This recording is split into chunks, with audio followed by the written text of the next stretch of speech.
Hello, my name is Ray Hughes, and I'm an interviewer for the Veterans History Project conducted by the Library of Congress in Washington, D.C., and locally administered here at the Cincinnati Hamilton County Public Library by Brian Powers, who is our cameraman today.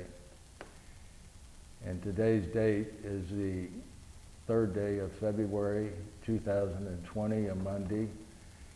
And today we have the honor and privilege of interviewing a Vietnam War veteran, Captain Jeffery Christopher Banks. And Captain Banks, it's a pleasure to meet you. Thank you, Ray. And is it okay to call you Jeff? Absolutely. Jeff, if you would, your full name is Jeffery Christopher Banks, and where were you born and your date of birth, Jeff? Well, I was born September 2nd, 1942, all the way down in Covington, Kentucky. Now, that's a little local joke because we sit right across the river from Covington.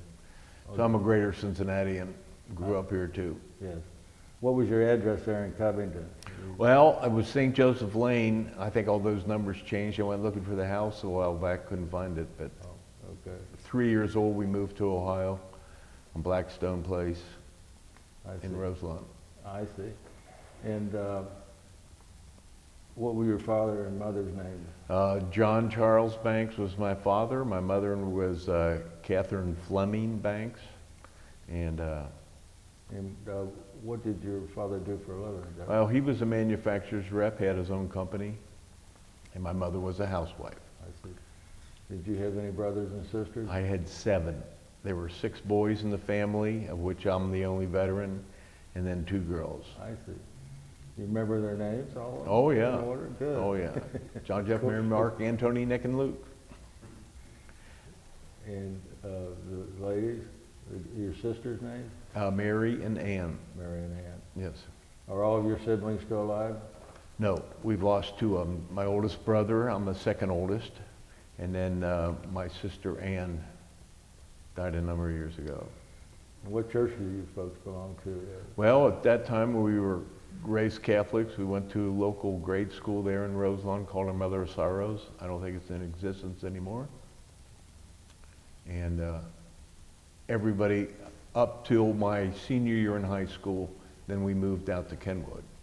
I see. So. And was that the name of the church also? Our Mother of Sorrows was a grade school. I see. Then I went to St. X High down here in downtown Cincinnati at 7th and Sycamore. We were the last graduating class from the old X High down here. I see. What year was that?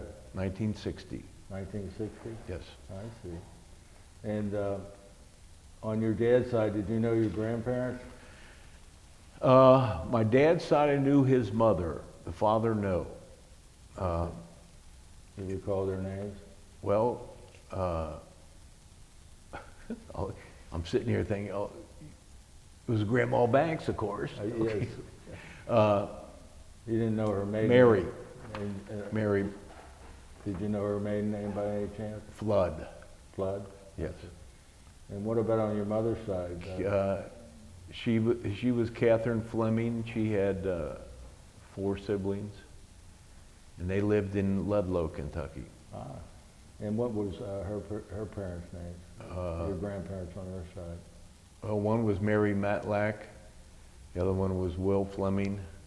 He was an engineer on the Southern Railway, which is northern terminus is in Ludlow. Right.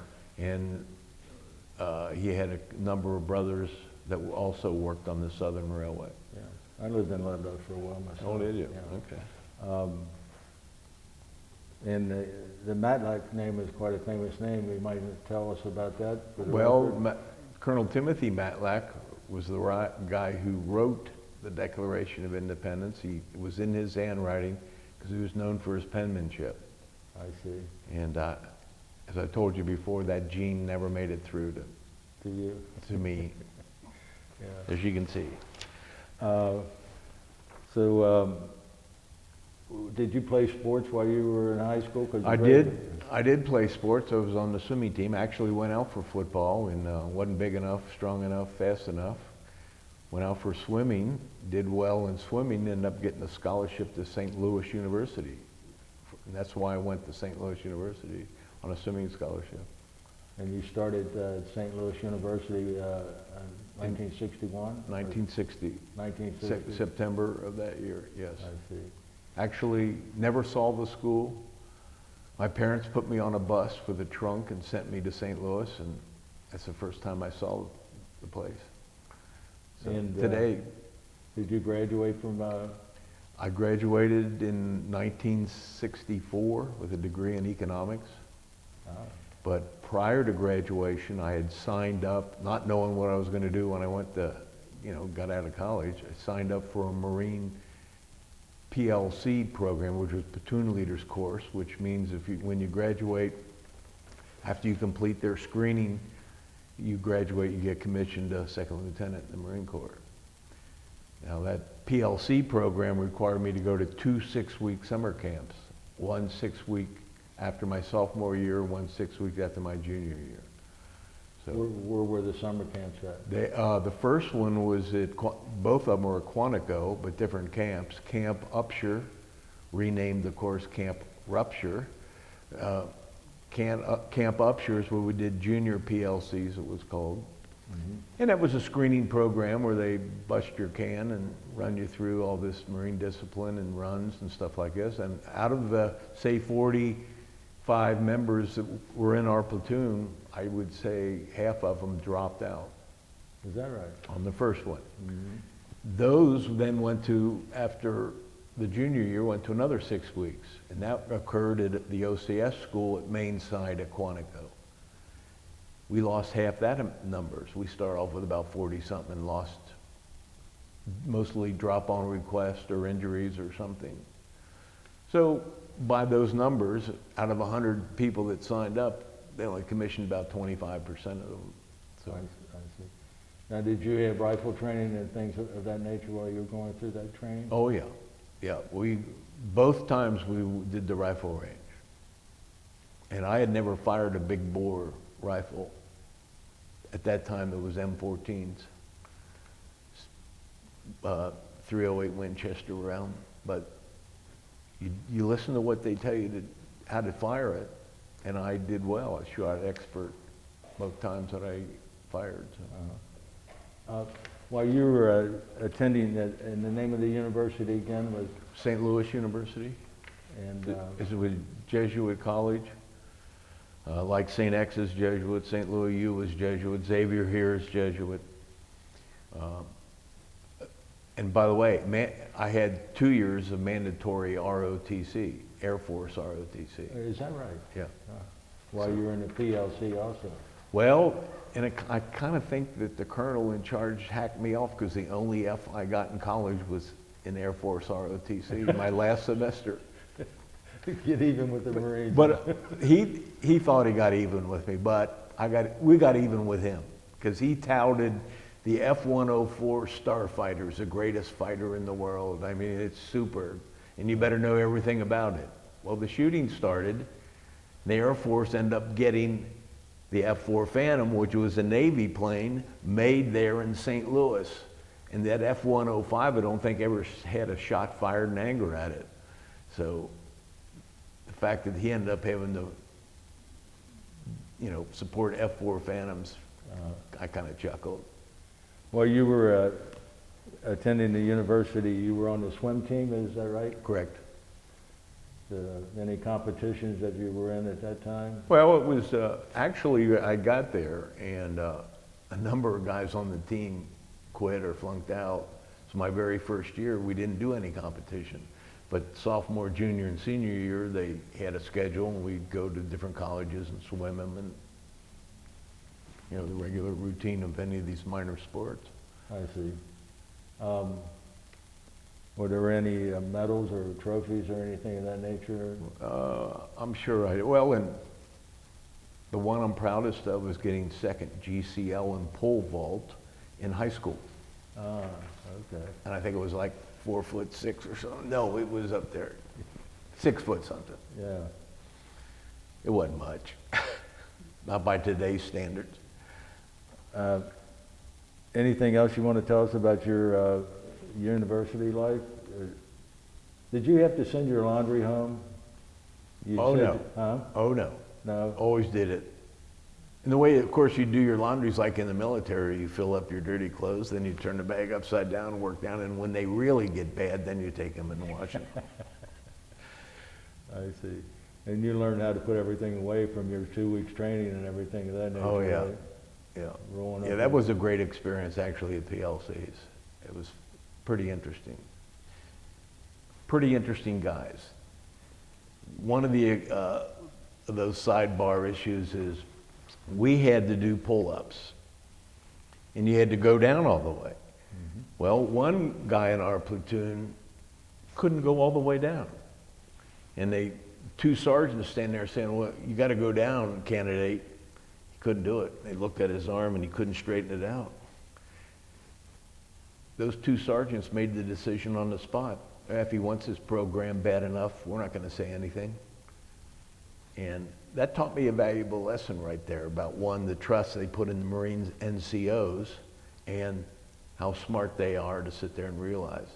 That guy ended up getting a commission, going to Vietnam, and getting the Navy Cross. He led a Marine infantry company and personally attacked 3 or 4 machine gun positions and wiped them out himself. He got the Navy Cross.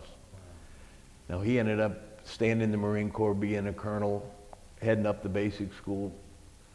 And the last thing I saw, he headed up FEMA in New Orleans. Terry Ebert was his name. Ebers? Ebert, E-B-E-R-T. Ebert, I see. Yes, but I remember he just couldn't go all the way down on his pull-ups, and the two sergeants made a command decision. They're not going to say anything. Right. So, Well, they recognized something in him that, well, it was if he wants it bad enough, right. we're not going to mess with him, which is an interesting, 2 little tidbits that they would make that decision, and they really had the authority. 2 sergeants sitting there controlling his whole career. Now, you remember him, anybody else from your, We training? had a guy in our platoon named Phil Caputo, who also got commissioned, went to Vietnam, had a bad experience, wrote a book about it called Rumor of War that they made into a movie. Rumors of War. Rumor of War. Uh-huh. And they made a movie out of it, of his experience. But Is that the name of the movie? Rumor? and the book, yeah. And the book, Rumor of War. Yeah. Now, Phil has gotten Pulitzer Prize for his writings, I think, and a And number what of was his awards. name? Phil Caputo. Caputo. He was in our platoon, I think, on senior PLCs. Uh-huh. So there were some interesting people you run into. Certainly. So And you were actually commissioned while you were part of the PLC, weren't you? I completed the 2 6-week summer camps successfully, and then when I graduated from college, the day I graduated, I got commissioned a 2nd lieutenant in the United States Marine Corps. My mother pinned bars on me, brown bar, 2nd lieutenant. So I see. nothing more dangerous in the Marine Corps than a 2nd lieutenant with a pencil. And when did you graduate? In May or June of '64. I see. Then I got orders to Quantico, to the basic school, which all Marine officers have to go to, including pilots. They want every Marine officer to be an infantry officer. So it was a 6-month training program where you just learn everything there is to know about the Marine Corps. Your specialties you take after that, but all the general subjects in the Marine Corps. And you got to introduce to all of them. You got to introduce to artillery and aviation and ground. And of course, we practice being infantry platoon commanders. That was our #1 priority. But you had to know who all your supporting arms are too. Tanks. We rode on tanks. We did everything. So Where is Quantico? that's about 30 miles south of Washington, D.C. In Virginia? In Virginia, yes. I see. And the FBI Academy's there. So, and the Marine Corps Museum that they've put in the last, since I was in. Mm-hmm. They were all in Quantico, so. So that was a 6-month course there? 6 months, yes. And Now, while I was there, we had to make our choice as to duty station and what military occupational specialty we wanted, MOS. Right. My platoon commander, who was an infantry officer, a captain, wanted me to be infantry. And it just so happens the guy who recruited me at the recruiting station was their executive officer of our company. And I went to him and I said, Regs, the captain wants me to be infantry. I want to be something else. He says, you go do whatever you want to do. The Marine Corps needs good officers everywhere. So I stayed with my selection of aviation supply officer. And that's what I wanted. And I also wanted Hawaii for my first duty station. Well, I didn't get Hawaii. I got El Toro, California. But I did get aviation supply because I had a degree in economics. So at that time, we were the class of 2-65, TBS 2-65. There's a website for that. And we got out in February of 65. Well, the following month is when they landed the first Marines at Da Nang that started the Vietnam War. They went in to protect the airfield. At Da Nang? At Da Nang. But I was on the way out to California. Well, those guys who did get Hawaii, they weren't there 2 months. They had to pull out and head for overseas. Some of them went to Japan, because I joined up that unit in Japan to relieve the guys that were in Hawaii. So so I got the right chronology. You had 6 months training there at Quantico. yes. Was there any additional time that you spent? We got our orders from there. I went to El Toro. Got to El Toro in March of 65. Stayed there, and about June or July, in July, I got orders to supply officer school, which included 2-week extension was the aviation. So you had all Marine Corps supply plus 2 weeks of aviation. So that's the course I took, about 8 weeks, 6 weeks, and then 2 more weeks made 8 weeks. So my family stayed at El Toro. I had got married when I got right out of college, and got married, and they stayed at El Toro. You say they, it's plural. My wife, and had a child born in June of 65. I see. And what were their names? Her name was Shane, and my daughter's name was Kelly. Kelly was born in California. Where is, and the name of that base was El Toro? Marine Corps Air Station, El Toro. Where is that at? Near Santa Ana, California. Now there is a Santa Ana Marine Corps Air Facility in Santa Ana, which was all helicopters. I was at El Toro with all fixed wing aircraft. So there were 2 separate bases pretty close to each other near Santa Ana, California. And both of them have since closed. I see. They moved everything down to Camp Pendleton and Miramar. Mm-hmm. So The aviation supply officer, when I think of supplies, and that's why I'm asking you in detail about what that means. My first unit I went to was Marine Air Maintenance Squadron 37, and our job was to do heavy maintenance on aircraft, primarily C-130s. But we also had about a half a dozen C-117, C-47, which is the DC-3. Right. We had about 4 T-1A jets, which is a shooting star straight wing jet with 2 seats in it. And then we had, I think they were DC-7s, but they were called C-54s at that time. We had 2 or 3 of those. And when I went to school, all the way back at Camp Lejeune, North Carolina, in July of 1965 for that supply school, we flew in one of our DC-3s. We went from El Toro, California to Cherry Point, North Carolina, and it took 2 days. That's an old Goonie bird. Oh, the old Gurney birds. You could look down and it looked like people were passing you on the freeway. I mean, it was amazing. They were just a Hummer all the way. And I remember I knew the co-pilot who was a captain, and he'd come back and he was like this because the major who was flying always wanted him to check their position, check your position. you know, they were following the freeway, but Yes. he had to sit there and do his triangulation using a plotter and VOR and all that stuff. Yeah. So it's crazy. Navigation. Yes. Yeah. So you get orders to go where from there? Well, I went to school, came back to El Toro, and in April of '66, I had to report to Westpac, Force Marine Aircraft Wing, Western Pacific, which was, you fly in Okinawa. We caught a plane out of Air Force Base, Travis, out of near San Francisco, made a stop in Hawaii for refuel at 2 in the morning. You're flying? Well, it was it was a 707, I think. Right. Landed there, had to refuel, got off the plane for an hour in the terminal, nobody was there, got back on, so I had been to Hawaii. Right. Went on to Okinawa. At Kadena?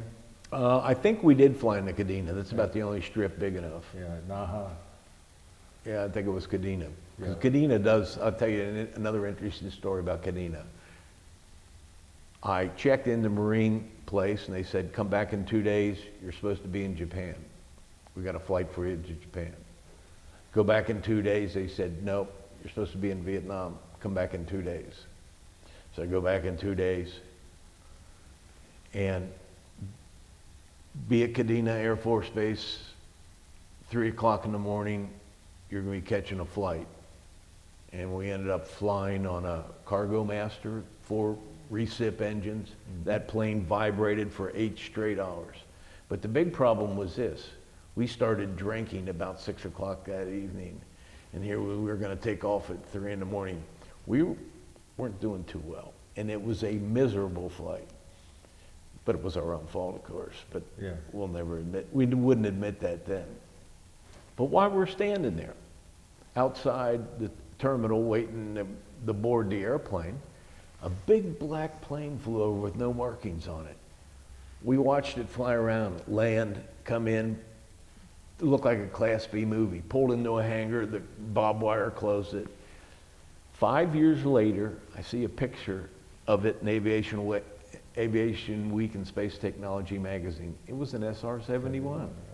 And then 30 years later, they finally admitted that they were flying out of Kadena doing missions over Red China in 1965, 66. Right. They certainly were.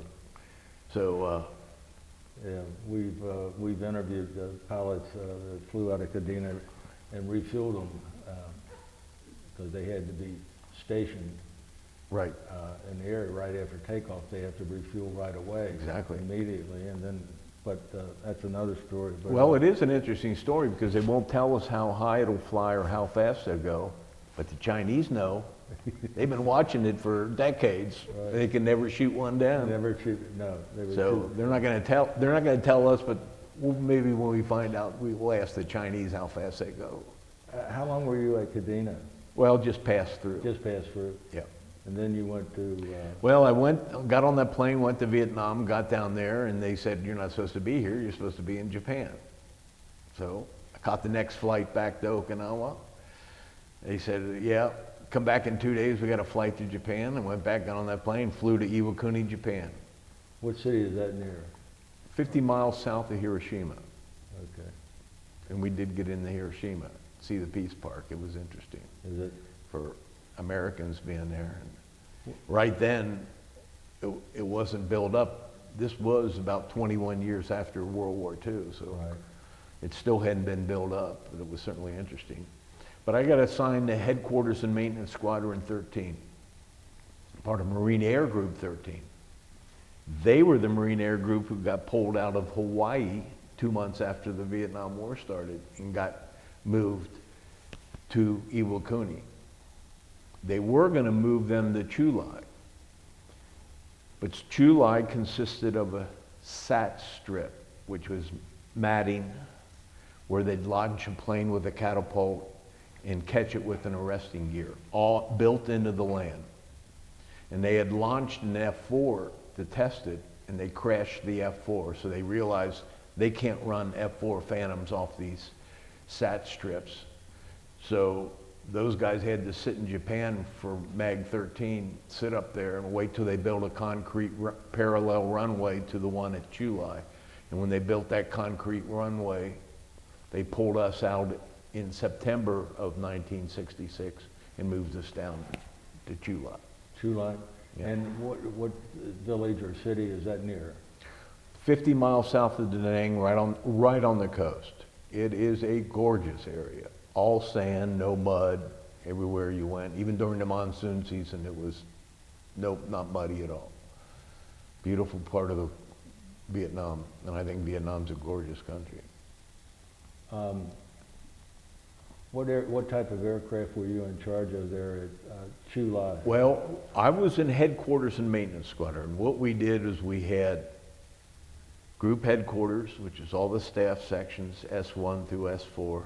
There was group supply, and there was the maintenance section. Our job was intermediate maintenance for F4 aircraft. We had 3 squadrons assigned to us, but they'd rotate those squadrons. There were really 4 F4 squadrons. They'd rotate them between Iwakuni and Chulai. But the thing was, on the squadrons, if they had a defect on a piece of equipment, it's usually a black box. They'd pull the black box, give it to us. We would give them a replacement item. We would then repair it at our site if we could repair it. If we couldn't repair it, we had air-conditioned vans and all kinds of test equipment for radar systems and communications and engines. We did all of it. We had an engine shop. We had an avionics shop. We did all the intermediate maintenance. We actually, where we were at Chulai, I had a GE tech rep live in the hooch next to me, and also a Raytheon tech rep. So they were assigned to us for technical consulting to deal with J79 engines that were on the F4 Phantom. And I clearly remember those days. We'd get an engine from a squadron, give them another one, pull that engine apart. I remember the big thing was always the burn cans always had to be re-welded up because the vibration just, in the long run, just created all kinds of cracks in those burn cans. The F4 Phantom, is that a jet aircraft? That is a jet aircraft, and that's state-of-the-art. It was state-of-the-art in Vietnam. It was for attack and fighter. It would, we'd send aircraft out on missions for combat air patrol to protect other aircraft, and most of the time we'd load them up with bombs, napalm, iron bombs, rockets, and they'd be on call.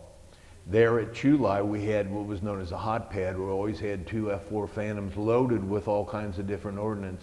In case they got a call that nobody else could handle it, they'd take off immediately. How many men were in an F4? Flew the F4, front seater who drove it, and the back seater who ran all the radar and communications and things of that nature. In the Marine Corps Navy, they're called RIOs, radar intercept officers. And the guy up front was the pilot. So Were they launched, or did they take off like the normal Air Force? yes, we finally moved Mag 13 down when they had the long concrete strip put in by a big construction company. American contractor came in and built a concrete runway. And that had no arresting gear other than emergency down at the end of the runway, which would stop it. That was, I don't remember that ever being used when we were there. So you had a several thousand-foot runway for the F4s? At least probably 6,000 feet at least, over a mile long. But everything flew into there. We had C-130s fly in, we had Navy Mohawks, Army Mohawks flew in, everything. So, but it was, again, at Iwakuni, what we were doing was getting squadrons coming up from Vietnam, retrofit them, fix any of the equipment they had back, change crews, and off they went. And one of the interesting stories is our admin officer was a pilot, but he couldn't hook on with a flying squadron. Finally, he got on with one. Dick Bloom was his name, Richard Bloom. He got on with an A4 squadron and went south. But I remember a gunnery sergeant was telling him, he was a pretty tall guy, pretty lanky, long legs. And the gunnery sergeant, because the A4 is small. John McCain flew an A4. And John McCain's a short guy. And it seemed like all the A4 drivers were all shorter guys. Well, they told Dick, they said, if you ever have to punch out of here, you're going to take your knees off. But he didn't care. Well, about 2 months later, we're loading out of Iwakuni, we're loading LSTs because we got orders to go to Chulai. We got word that Dick had been killed. And I often wondered, was it Dick stayed with it because he didn't want to lose his legs by punching out and thought he could make it down? Or did he get killed outright in a plane crash? Who knows? We'll never know, but it was one of those interesting stories. I remember Dick just, here he was a pilot, but he was the admin officer, and he just didn't like it and let everybody know about it. So, but probably cost him his life one way or another. But a heck of a guy. Now, your base is protected by infantrymen? At Chulai, which is, you bring up a very good point, because with great 20/20 hindsight, you realize who we were and what we were doing. We were the target. We had Marines all around us to protect us. Now, 2 months before we got there, the unit on the parallel runway, Meg 12, had a ground assault. The Viet Cong sappers came in on them, blew up about half a dozen planes, but they think they killed them all. 30 sappers they killed. So the Marines were looking for a fight. But put yourself in the Viet Cong's position. You just sent out 30 of your best guys and nobody came back. You don't want to go in after these Marines. You don't want to touch them. And we never had any ground assaults. We got mortared. And probably the worst one that we had was when they decided to pull the Marines away from us. They brought in the 196th Infantry Brigade. They were offloading down at the runway, and the Viet Cong got them with mortars. They killed 3 and wounded 67, and that's probably the worst single incident that we had. But at that time, things were heating up. This was in July '67? Mm-hmm. No, it was earlier than that, because I left there in July '67. But they moved all Marine units away. We stayed there. They brought in the Army around us. They moved everybody north to the DMZ, because there was really 2 wars going on.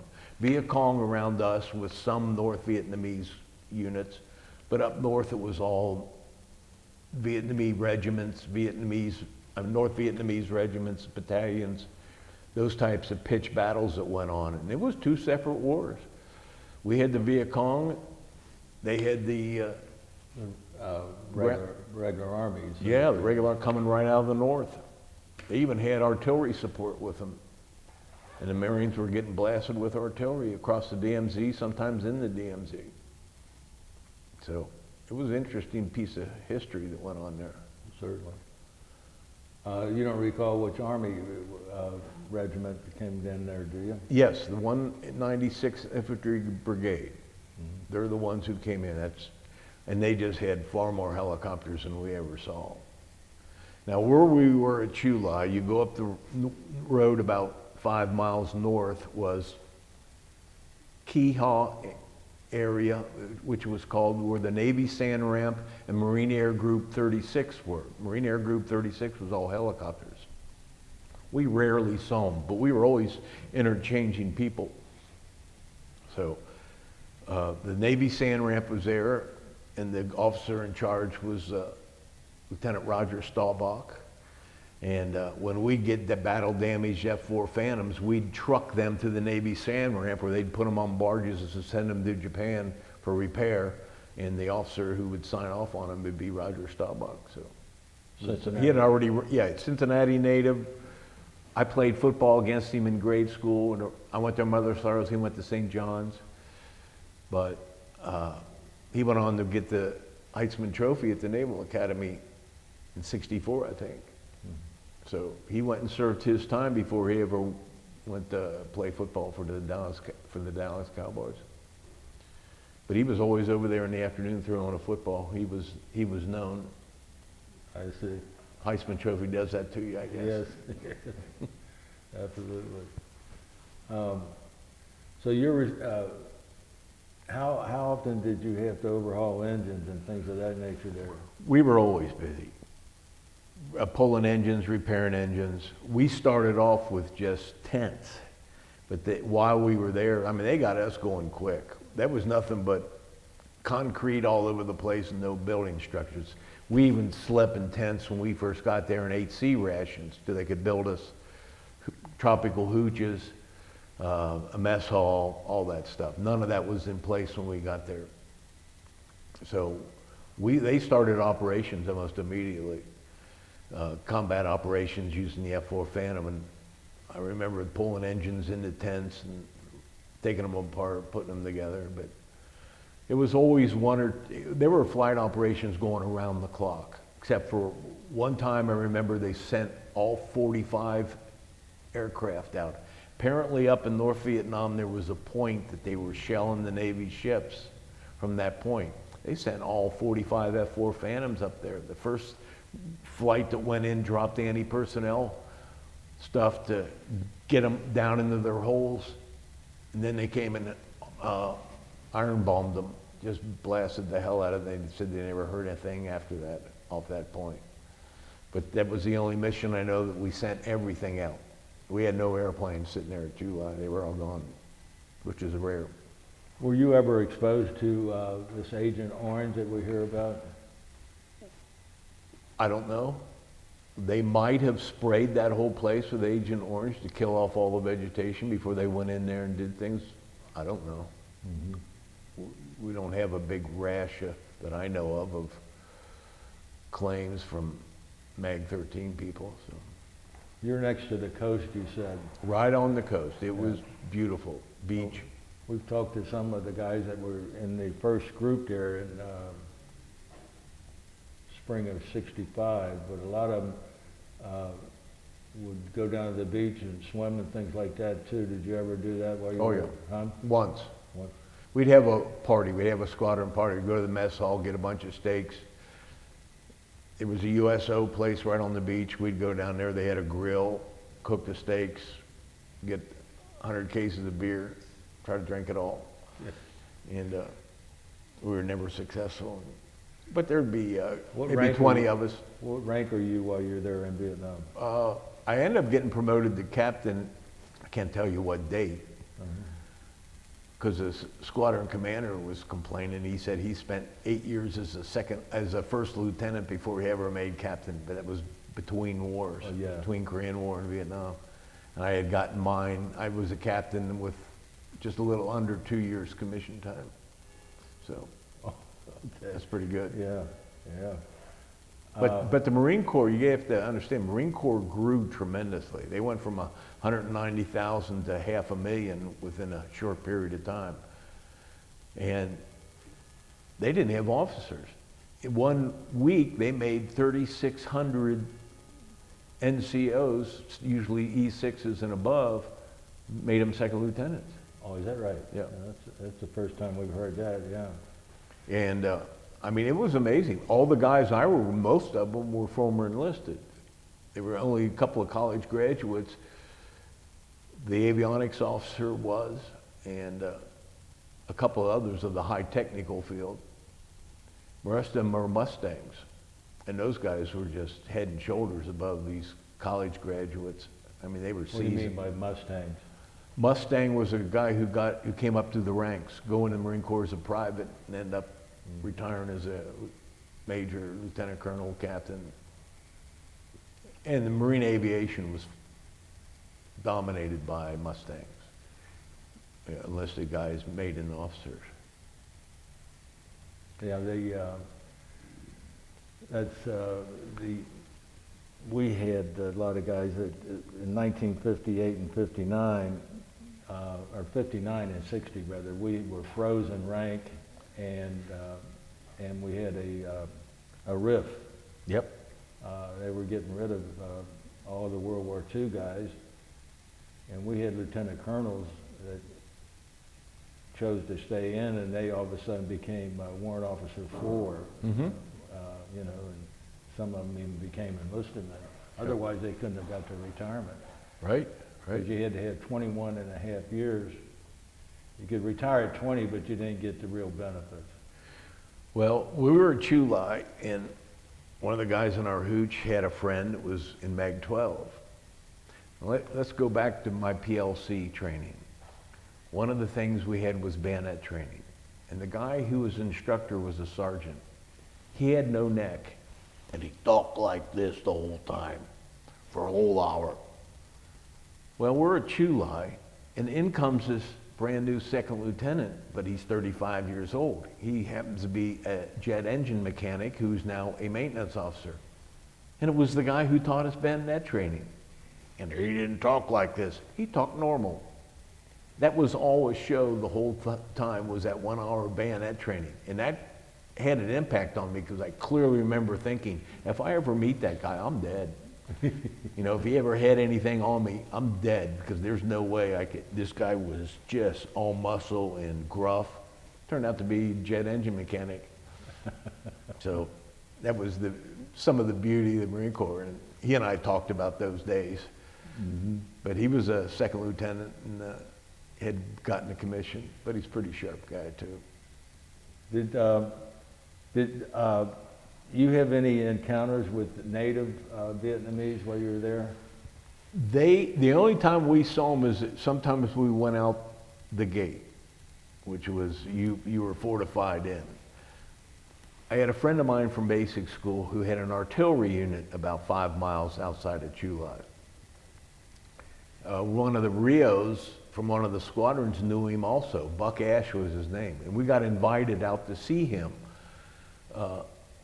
So we literally took a Jeep out there. It was the most beautiful setting you could ever see. You could hardly see because the sand was so white, it was as white as snow. And it was just a gorgeous location. So we stayed out there an hour, and they fired the whole time. They had 8-inch guns and 155s, some towed, which means you could pull them behind a truck, some were self-propelled. About 2 months after that, we got another call. You want to go on an armed convoy?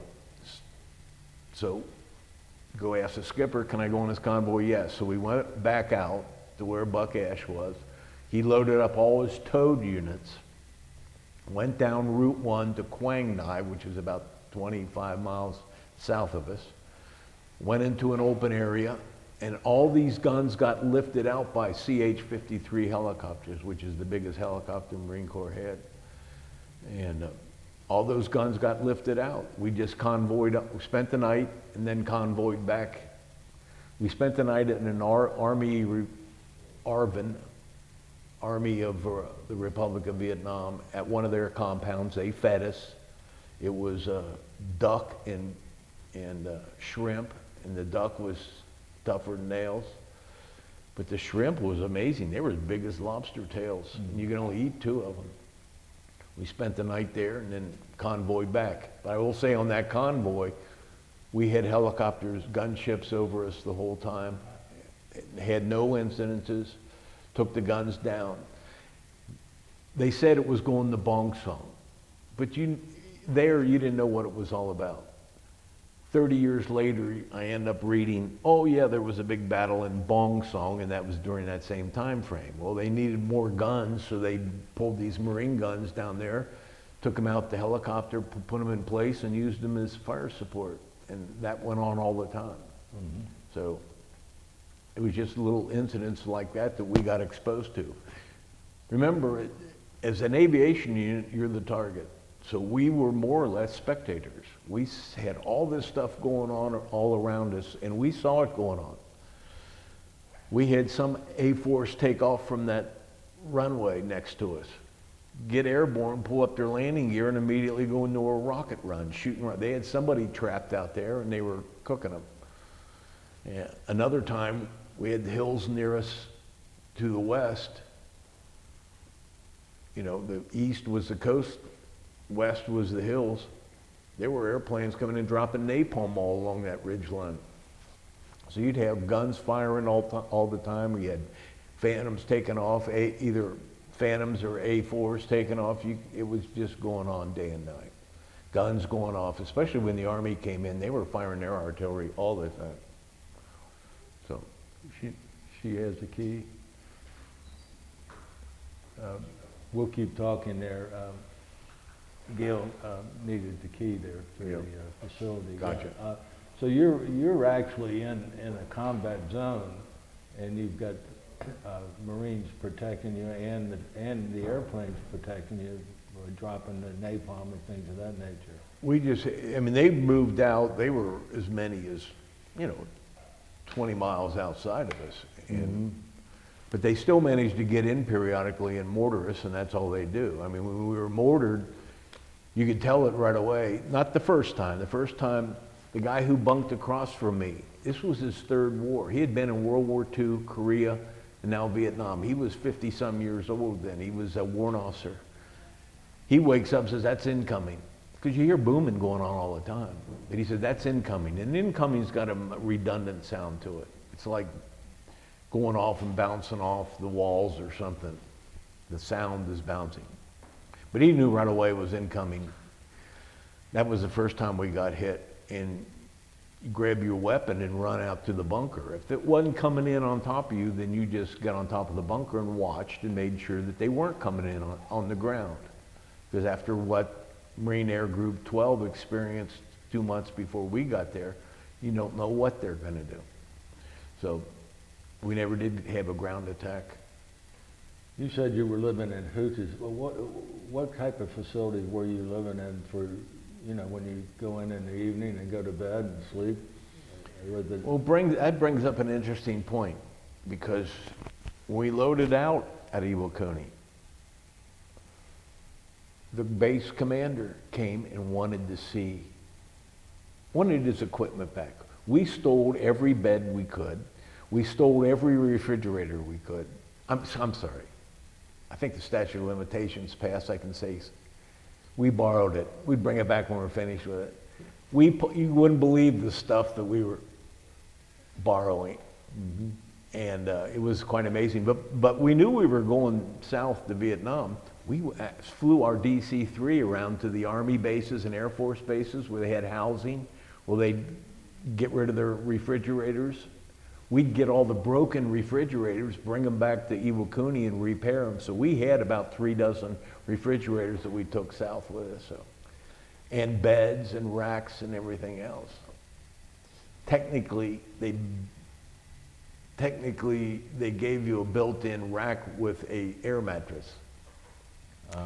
But somehow I ended up with a spring bed and a regular mattress for it. And I think the whole hooch had that. I don't know where they came from, because they're certainly not Marine Expeditionary Force issue stuff. I mean, you got an air mattress and a sleeping bag's about the only thing you can count on. Did you get any liberty while you were there in Vietnam? Or an R&R? Yes. Well, I was the aviation materiel officer, and we'd have a flight, our C-117 would fly from Iwakuni down the Chu Lai numerous times while we were up at Iwakuni. Well, they always stopped in Taiwan and had to get repairs done to the engines. So we're in Vietnam, we get this letter from this company. "We did all this maintenance on your aircraft, when are we gonna get paid?" So the skipper of the squadron says, "Go take care of it." Which means I had to get on a plane, get up to Da Nang, get over to the Philippines, fly up to Okinawa, fly to Taiwan, get a cab, go down to that maintenance place where they did the maintenance, go and meet the guy who sent the letter. He had a whole stack of chits like this, and I says, "I'll show you how to do it." And I took him down to the Navy Dispersing Office, U.S. Navy Dispersing Office, which is on Taiwan. Took him in and got him paid. Then the whole trip took me 2 weeks. I get back and the first sergeant says, "Hey Skipper, where do you want to go for R&R?" I says, "I can't go. I just got back from 2 weeks. Send somebody else." So I never did go on an R&R, but I had my R&Rs. But that position I was in got me a lot around North Vietnam. In Vietnam, going north of us up to the Dien. I've been up to Dong Ha and Hue Phu Bai, Da Nang, and a lot of times just can't get a flight back, so you gotta stay there. But at Dong Ha, when we went into there, we went on KC-130 or C-130, and they didn't shut the engines off. They should everybody get out. They brought in all the guys, and got the hell out of there because they were always under fire up there. So. And while we were there, I might add too, one of my requirements was go read the secret messages. So at that time, they had the hill fights going on around Quai Son. Before the battle at Quai Son started, they had to get those mountaintops. 881 North, 881 South, and 861 were the mountaintops. And the Marines were fighting for those. But you didn't find out till a year, 20 years later, really what went on up there. I mean, it was truly amazing. You can read the history, see this stuff go on, but didn't know what it meant. Ultimately, it resulted in the big battle of Quai Son. But these were the preliminary battles that went on. So it's just fascinating to watch it happen. I can imagine. So you didn't get to go to Hawaii for R&R? I didn't go anywhere. You didn't go anywhere. Were you able to stay in contact with your family there? Oh yeah. Yeah. Made calls via a Mars station, which was a radio relay. You literally had to use radio procedures, you know, like "I love you" over. I was curious about that. Yeah, how you communicated. I had to go sign up, and you had a bunch of amateur radios that would tie you in to eventually somebody make a phone call to your house. Mm-hmm. But as I recall, it was 2 weeks. You had to have 2 weeks notice or something. Could you get bumped off of one of those? Could you get bumped off of one? Not that I know of. I'm sure it happened. Mm-hmm. I've talked to guys who were doing a Mars thing, and during a mortar attack, when their family heard all the guns going off and everything. So mortars coming in, and that'd have to be horrifying for them. Well, as long as it wasn't on top of you, you just look around. If it was on top of you, just scurry and hope you can make it. So you had your hooches, and then you had bunkers also. Yes, all man. We all had to make them all. Now, what is a bunker? Well, it was all sandbags, and then you get usually anything, in many cases heavy timbers or Marston matting that they use for runways, but something to put in an overhead and then pile sandbags on top of it and hope that mortars is no problem. That'll stop a mortar, but the 122 rocket that they started using, that'll go right through that place. That'll create a hole. Mm-hmm. Big old, all be as red mist and smoke. If anybody got caught in one of those.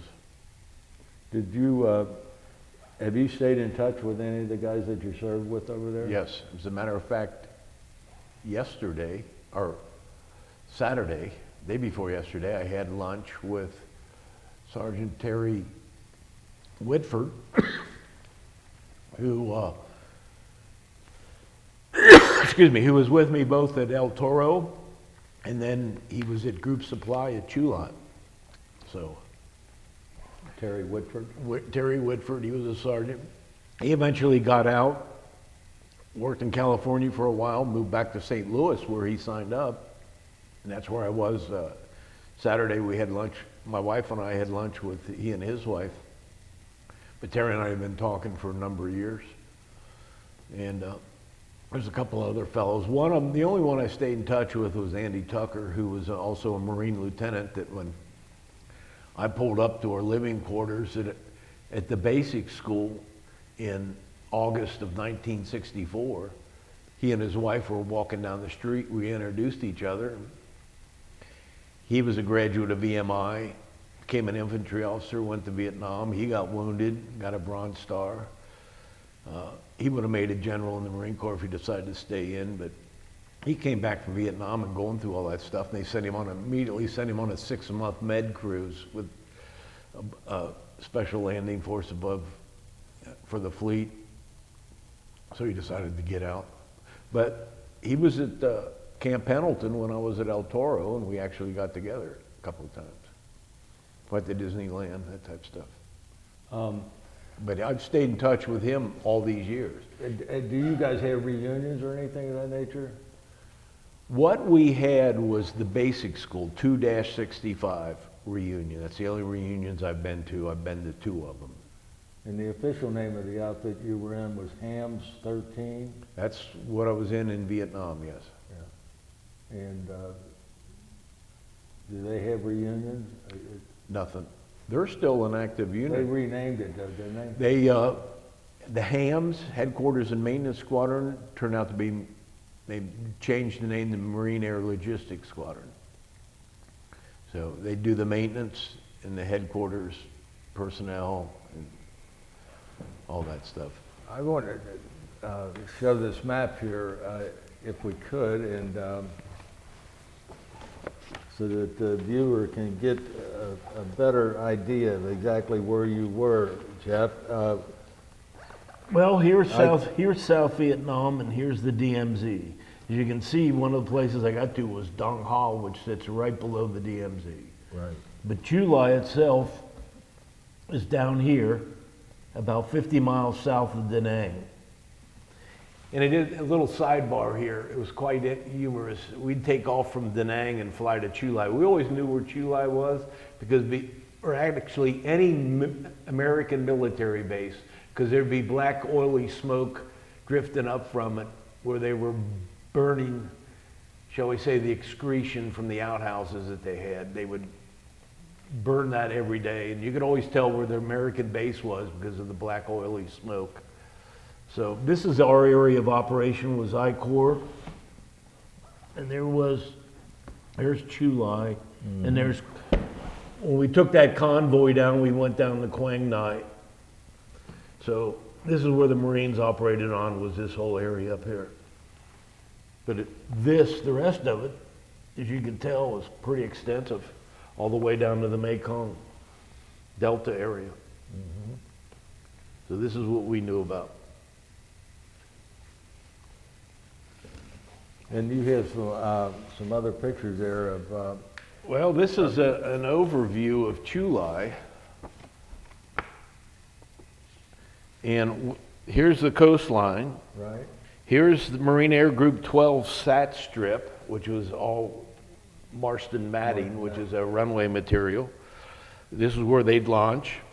They built this crosswind runway for when the wind was monsoon season, especially when the rains came in, they would take off A4s using JATO tanks. Jet assist, is that? Jet assist takeoff, yes, JATO. And this is the runway that ultimately where we were. This is our encampment area right here at Chu Lai. Our maintenance facilities were down here, and this is a picture before they built the hangars. But when I was there, they were just bringing in Marine Air Group 15, which replaced us up in Iwakuni when we came down here to Chu Lai in September of '66. They brought in Mag 15, which came out of El Toro, California. And then, I might add that prior to the Vietnam War, Marine Air Groups were composite. They had attack aircraft like an A4, F4 Phantom, they might have an A6 or an F8. But when we were there, we were all F4 Phantoms. We had no other type of aircraft. Mag 15 moved in with A6 intruders. And so you had Marine Air Group 12 here along the coast. Mag 13 was in this area, and Mag 15 was on down here. So you had 3 Marine Air Groups, all fixed wing aircraft in this location. And the Marston Airfield, that's a metal? It was called a sat strip, yes.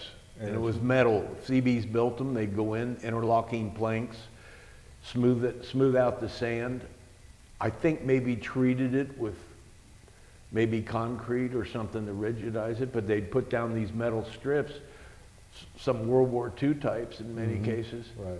And then used it to launch A4s. It was smaller than this when they first built it, so they had to use a catapult system and arresting gear. Is that on a ramp like? No, it's just straight runway. Straight runway. Eventually, they just added more so that they didn't need the catapult system because they, I'm sure, wore it out. Because there were flight operations all day, every day. And they only had one at sat strip, so they just extended it and let them use their braking system and their jet for takeoff. What was the most dependable plane you serviced there? Well, we only had one in our, Is that F4?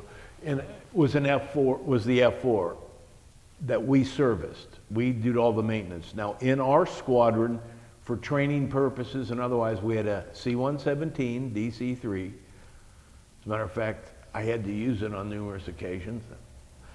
And we had 4 F-9 Cougars, which were a Korean War plane. They were used mostly for spotting. It was 2-seater, it was a TF-9J, 2-seater trainer, and they'd go up and take smoke rockets with it and use it for spotting targets. But one day my skipper says, enlisted club's about out of beer. Go get some. So it was get the C-117, fly up to Da Nang. They had a big storage area for beer, and I mean it was big. Go head the flag down a 6-by truck. Can you haul some stuff for us? Yes. So we loaded 2 pallets of beer, ran it down to the runway, put it on our C-117, and had to use a forklift to do it. So you flag everybody down when you do this because you don't have the capability. Right. And you got to, everybody was cooperating.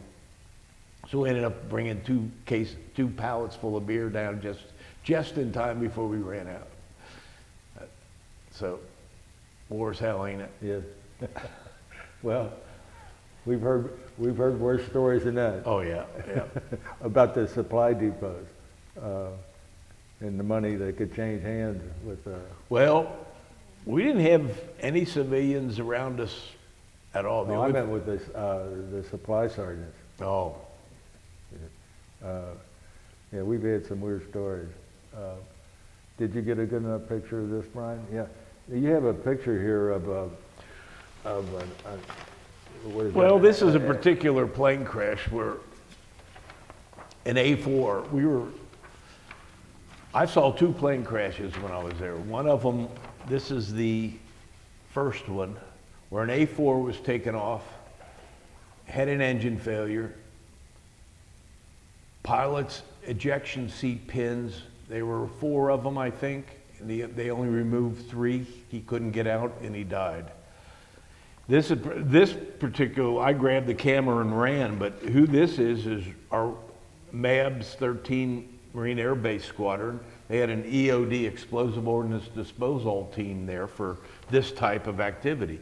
Roger's taken the fuse out of a 250-pound bomb before it cooked off, and I think there's another bomb laying right over here.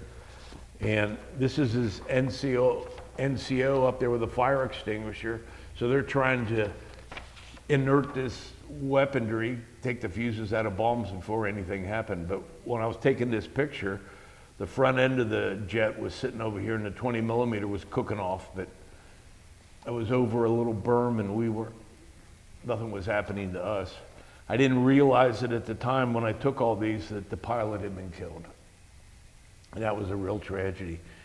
And got over the other side where he was, and there were about 30 Marines there, and nobody said, everybody, I looked around and everybody was fixated on him because his body was laying out there and deep in their thoughts, and it's just the way it was.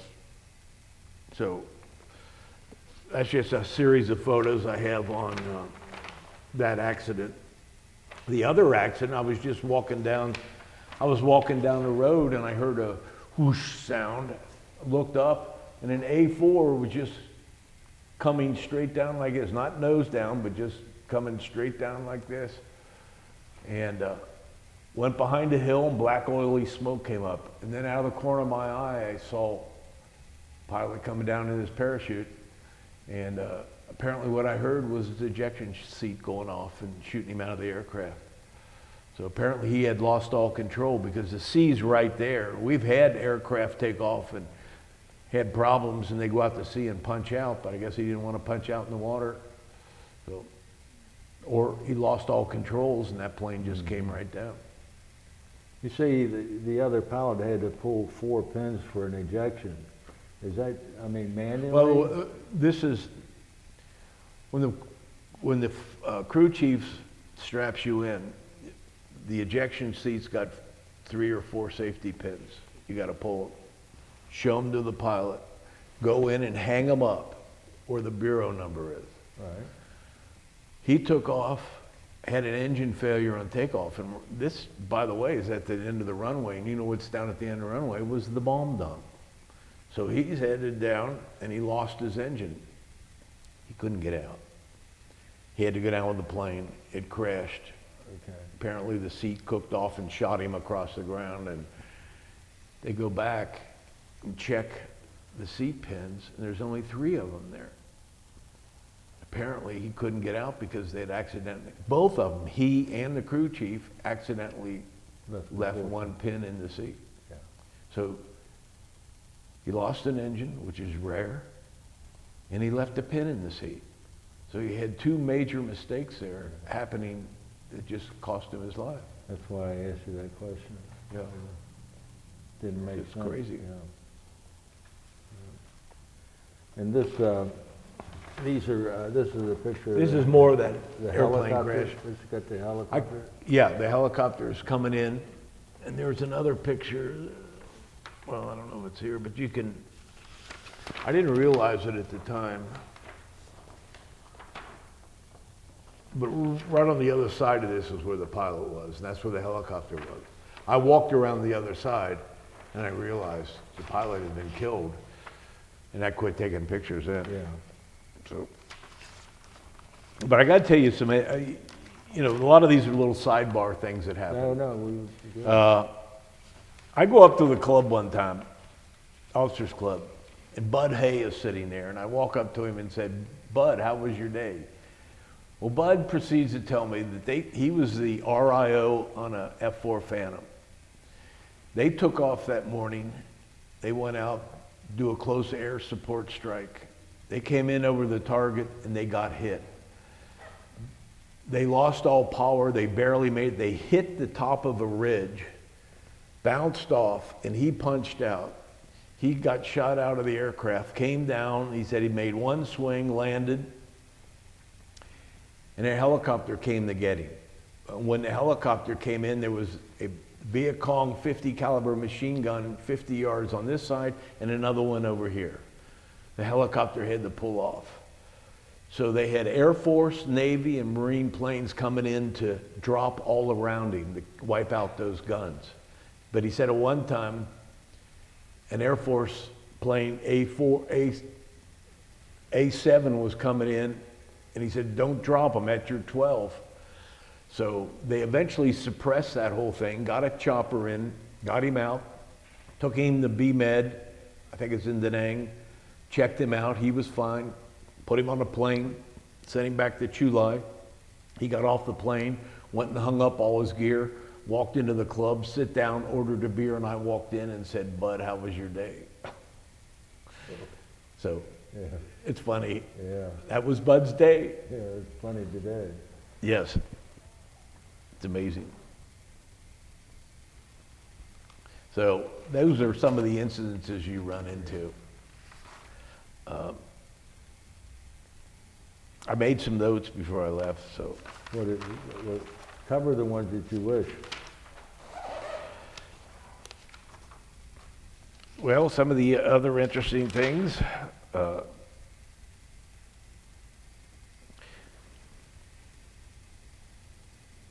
I was down on the flight line one time and I saw one of the squadron commanders sitting in an ejection seat and a whole bunch of people were around him.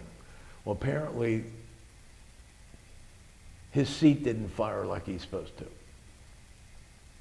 And they were testing out, you got a ring here you can pull up or you can pull down this way.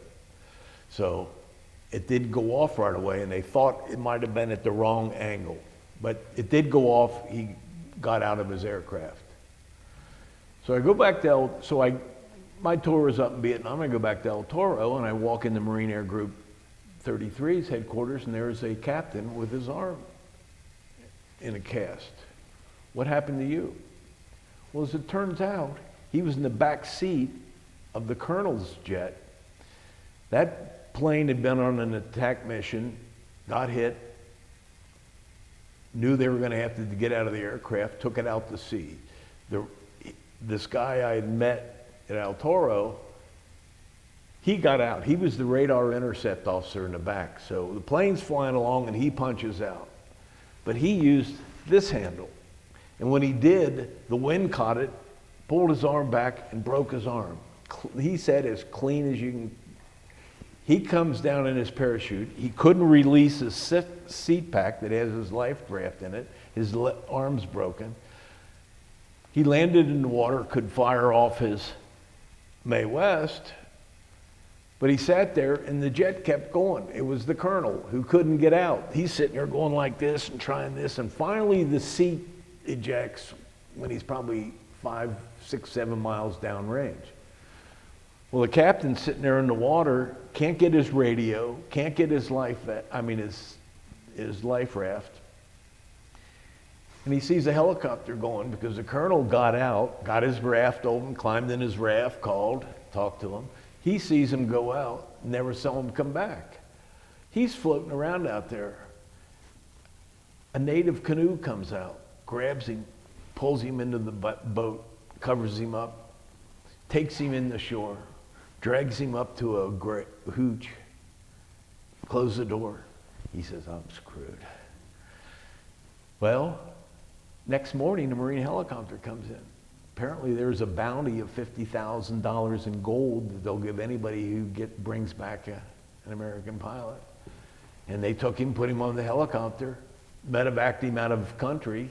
And when I met him, he was having his third operation. That bone had broken so cleanly that they finally had to get in a second time and put all kinds of staples and supports in there to get that bone to heal. So that's when I ran into it. But these stories are all tied together from seeing the colonel to, 6 months later, seeing the captain who had been in his back seat. Well, that's a story, though, that we have never heard, and that's interesting. A bounty on returning pilots or co-pilots or airmen. Yeah, airmen. No, that's Well, they weren't going to be, they weren't going to do it without some reward. Those poor people over there were caught right in the middle between the Viet Cong and us. So I wouldn't doubt if the Viet Cong or the North Vietnamese also had a bounty on American airmen. Probably. So it was a competing, who's got the most money. So the other little interesting tidbit that our planes flew napalm a lot, but a truck would go around every morning to all the clubs and get all the beer cans. They'd take the beer cans, take them down and half fill the napalm containers with the beer cans and then pour the napalm in. And they can double the range of the napalm bombs by putting the beer cans in. They'd go twice as far in their flames with the beer cans. Is that right? It's amazing. It certainly is. It was quite humorous to know that somebody died with a beer can.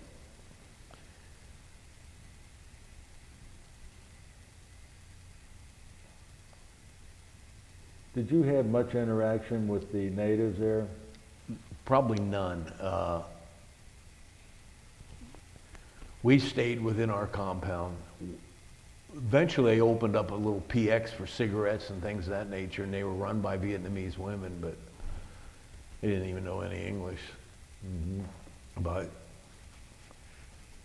there were construction people when they built our hangars that they used native construction people, and they were locals, so they we have had no contact with them. You I couldn't was even. curious about poverty levels around you. Well, right down from Chulai, where Mag 36 was, we got down there one time and went into the villages. I'm talking about as primitive as it can get. You had grass huts. They had no electricity, no water, no bathroom facilities. They would go out at night and relieve themselves on the beach, and then the tide come in and wash it out, and that was their sanitation system. But they had nothing.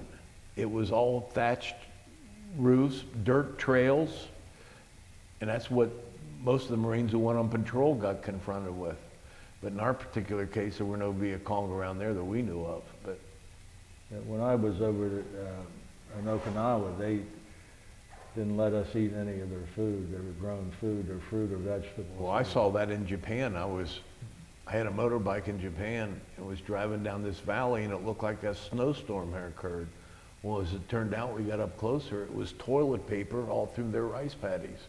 That's what they used to fertilize and they obviously had discovered toilet paper, so they just take their buckets out and dump them in their rice paddies, and no Americans can eat that because of the bacteria. Right, yeah, You had the same thing?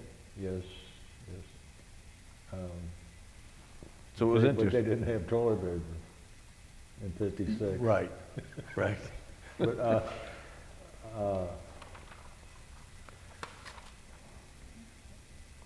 I had another question about the civilians there, but it slipped me when I interjected that.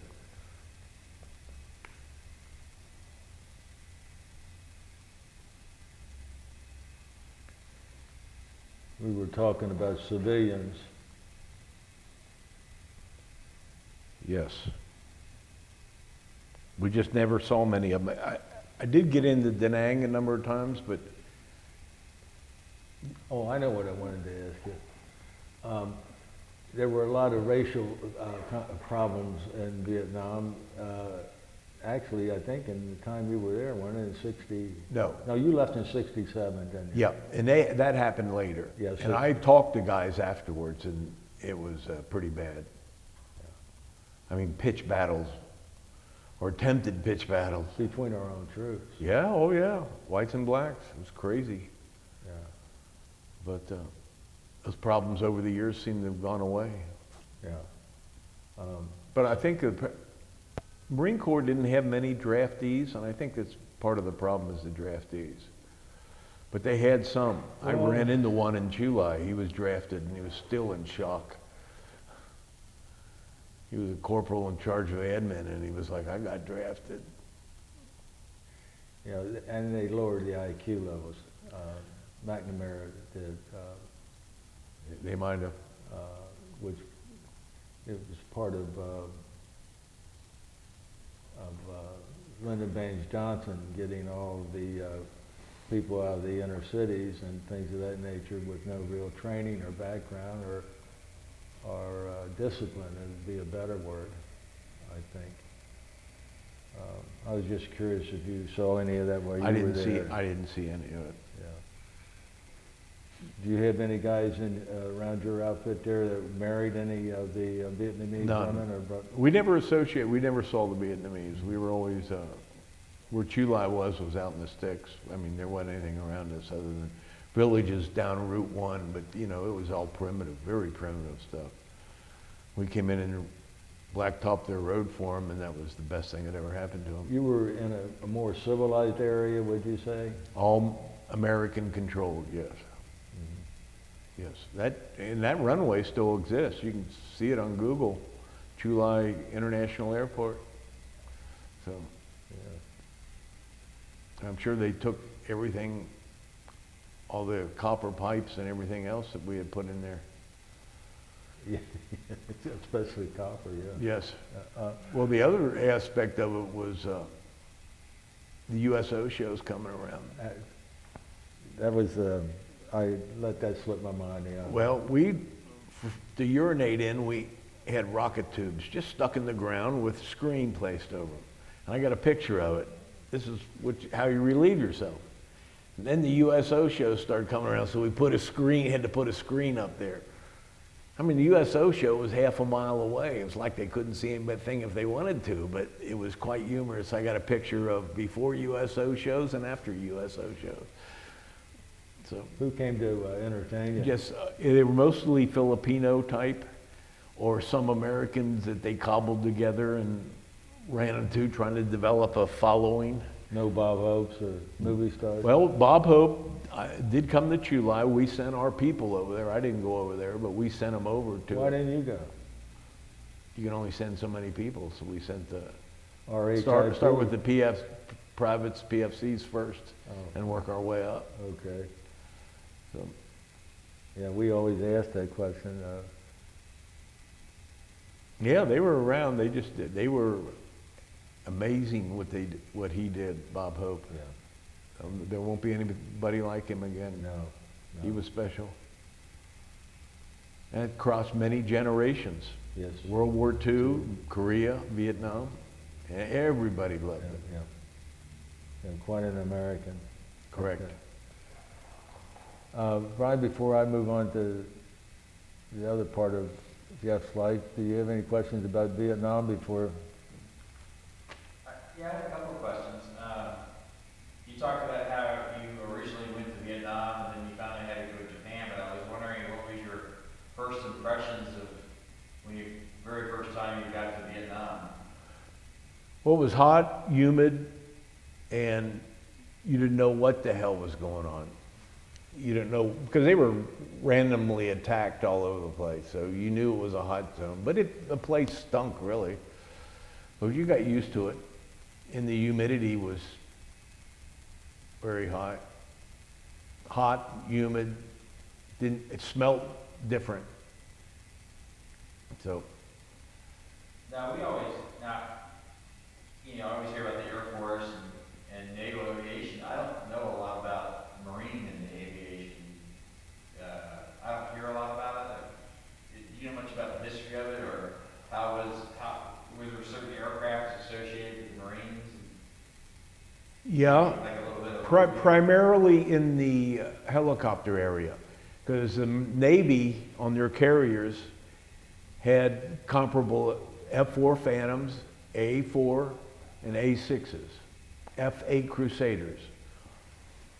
This goes back to my supply school, Marine Corps supply and then Navy supply for aviation, because all our everything we needed went to the Navy supply system.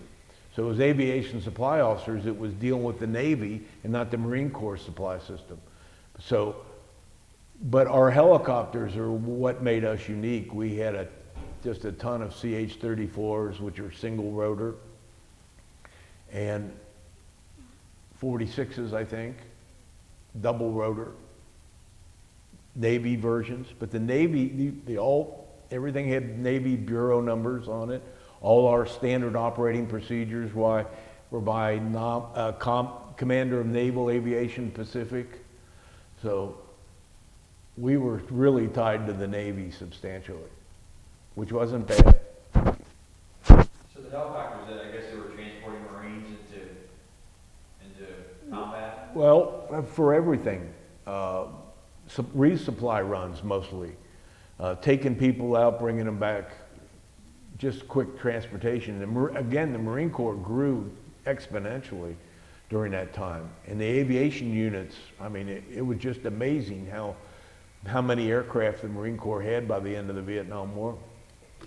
A lot of aviation. Saved you a ton of time trying to get around. But also in developing gunfire. I mean, Marine Corps developed gunships. Cobra gunship was developed for the Vietnam War and just changed up war fighting a lot. Weren't they converted from another plane, the warships? Not really. You're talking about the Huey gunship, yeah. They'd use it for medevac, put guns on them and use them for attack. But then they realized they needed a special airframe. The Apache helicopter evolved out of all that. That's a gunship. Marine Corps Cobra, and I think the Army had some Cobras, which are the beginning of dedicated platform to launch ammunition, either machine guns, rockets, Hellfire missiles later on. So I guess, when you arrived in Vietnam, that was in Da Nang? it's where you went to. The first time, yes, I went to Da Nang. Did most supplies come from Da Nang? For your base, with supplies coming from Da Nang? I mean, I was wondering how supplies came in from. Well, we had that Navy sand ramp where Roger Stahlbach was. We'd put demands in. They'd go to wing headquarters or wing supply or directly to the Philippines, and they'd put it together. It depends on where the stockpile was, depending on the type of material. If it was bombs, they'd always come in from the Navy sand ramp. If it was food stocks, who knows where it came from, but you'd put your request in on a regular basis. And if you needed specific spare parts, electronics, they actually came out of Columbus, Ohio. So you had you had priorities. If you had an aircraft on the ground for the lack of this part, then it was called then AOCP, aircraft on for parts. So if you had high priorities, you got it like next day air is today. That might have developed, but it was very high priority if an aircraft was on the ground, especially in a combat zone. We did have aircraft. I mean, one of our mechanisms was we had, they called the hangar queen. It was an aircraft that sat in the hangar that you kept robbing parts off because you needed the box now. And that plane sat there with one on and it wasn't going anywhere, so you steal it, order a new one, and when it came in, it'd go on there. But by the time you needed another one, Alf, it came. So I wonder whether that airplane's probably still sitting at Chulai because it got robbed so bad. They call them hangar queens. That went on in World War II, went on in Korea, and here we are for the third time. So that air base that you're at, Chulai? was that developed in Vietnam, or did that exist before? It was nothing but a stretch of sand. And the Marines knew that Da Nang was filling up and it was very limited. So they created Chulai for fixed wing aircraft. And it got created out of sandy soil. They started from zero, put the sat strip in that had already been developed. That was great for A4s, but not for F4s. So then they had to build the concrete one, right? But right down the road from us, Marine Air Group 36, which is all helicopters. And we rarely saw them, but you know, it was a pretty big compound right there at one time. Did it have its own hospital, or I mean, if someone got injured, I mean, you didn't have to. Oh yeah, there was all kinds of medical facilities around there. But there was one. That and the Marines don't have corpsmen, they're all Navy. They literally have Navy enlisted guys going out as our medical staff.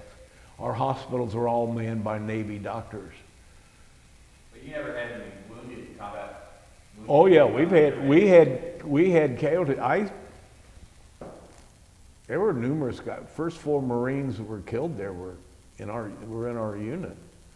2 of them got killed 11 o'clock at night, crossing the runway at night. Everybody knows you're not supposed to go out there, but it's amazing the courage that Budweiser provides. They got caught in the wrong place at the wrong time. They died. I was sitting there one time when they were pulling 2 dead bodies out of a hooch because a guy had picked up a machine gun. M3A1 submachine gun operates different than the others. He didn't know what he was doing. Went off and killed his 2 buddies. I mean, there were a lot of injuries. People getting hurt, accidents, you name it. I mean, they medevac most of them. If they couldn't get them back in the field, I guess in about a week, but there was bone damage or something like that. I know a couple of guys who were infantry. This one guy got wounded 3 times, 2 of them in his backside, but it didn't break any bones. But he was back in his unit in a week. So, but if it's bones that broke or substantial limb damage of some kind, you're out of there. They get you out of there right away. Did you have any top brass come visit there? Yeah, we had General Westmoreland come in one time. He came in on a private jet, landed, talked around. I actually have pictures of him doing that, but from a great distance. I'm sure he got around and saw the troops. I mean, we were just one of, many Marine bases in I Corps area, which is northern part of Vietnam. Now you brought to the interview today, you had a nice big folder of photos, so you had your own camera? Yes. Oh, yeah. I can tell you a funny story. We had a hot pad down at the end of the runway, and they'd sit down there on call. Well, one of their Zuni rockets went off shot down the runway and exploded right out where we are. Big white smoke coming up. All the Marines, everybody said, incoming, incoming. And I looked around and there had to have been 50 Marines running, maybe 100 Marines running towards that. Nobody had a weapon, but everybody had their camera. And that's what they were looking to do, is take a picture of it. So did we have cameras? Was that a government issued camera? No, or was it something? no. They wouldn't dare. And how would you get your film developed? Was it something you just... Well, you'd have to mail it off. We had mail service, so you mail it off and have the photos sent home. Would they get developed stateside and come back, or was it something? I never had them sent back to me. It was always sent home. So I'd take the pictures and send them home. So and then, you didn't see it until you came back stateside? correct. I did the same thing on recordings. Probably shouldn't tell this because it might embarrass my kids. I tape recorded a mortar attack. You could hear the mortars going off. You can hear the 50 caliber machine gun firing from a tower. I sent that all the way. Oh, this is neat. Send it home. My kids got the tape recorder and they wanted the tape record, so they taped over everything I sent them. And they were going to send it back. So I'm just kidding. I was never mad. Was that a reel-to-reel tape? Yeah. Oh, yeah. Always reel to reel. Nothing sophisticated. Was there a commissary there for you to buy stuff like... Eventually, yeah, because you would, you needed cigarettes, you needed shaving stuff, so they had to have a PX there. But we were getting our cigarettes out of our C rations. They always come with a packet of 4, which they don't do anymore, obviously. Mm-hmm. But you got a packet of 4, and but you could always try to find cigarettes somewhere. Somebody'd go up to Da Nang, bring back C bags full of stuff. So until we got our own PX. But this guy I was with last Saturday, we were kind of chuckling because whenever we go over the sand ramp, statute of limitations is passed, so you're always looking for food. And we were just talking about all the good stuff we borrowed. But you get pallets of stuff come in and holy mackerel, look at that stuff. And you look around, take a couple of cans, take it back, share them with your buddies. But otherwise you're eating C rations, at least in the beginning, until they get the mess hall built. And then they even built a dairy up in Da Nang that we ended up getting milk. So, but I did miss Skyline Chili. So you mentioned you went to Da Nang. Did you ever go anything beyond I-4, or were you always in the I-4 area? Always in the I-Corps. Never got down to Quang Ngai, which is at the southern end of the I-Corps area, but I was always there north. Never got to Saigon, never got down. The only big city was Da Nang, which was at that time just a gorgeous old French city. But yeah, would you ever see any remnants of the French presence? oh yeah, there were forts. We'd take that convoy down. There were small little outposts and forts built that the French had built. And, there was a lot of remnants of that. So, a lot of history in that whole area. So when you were there, you were there for about a year, right? Yep. So did you feel like the war was accelerating? Did you have a sense of more and more activity happening? not near us, because, I mean, it was just always going on. Planes taking off, artillery going out. Now, I got out of there in end of July 1967. Tet happened in January the following. That all changed. They blew up the ammo dump there at Chu Lai, blew down the hangars because of the explosion from the ammo dump. 120 millimeter rockets went in to blew up hooches, but there was only one casualty in Marine Air Group 13, and that was the flight surgeon, of all people. He got caught out in the open and died. So we never saw any of that heavy fighting. It was always the Viet Cong around us, and I think they learned their lesson before we got there about sending in massive forces to try and beat us up. Were there any sniper activity? No, we were too far away from the wire. We were inside the wire, there had the runway between us and any wire out here.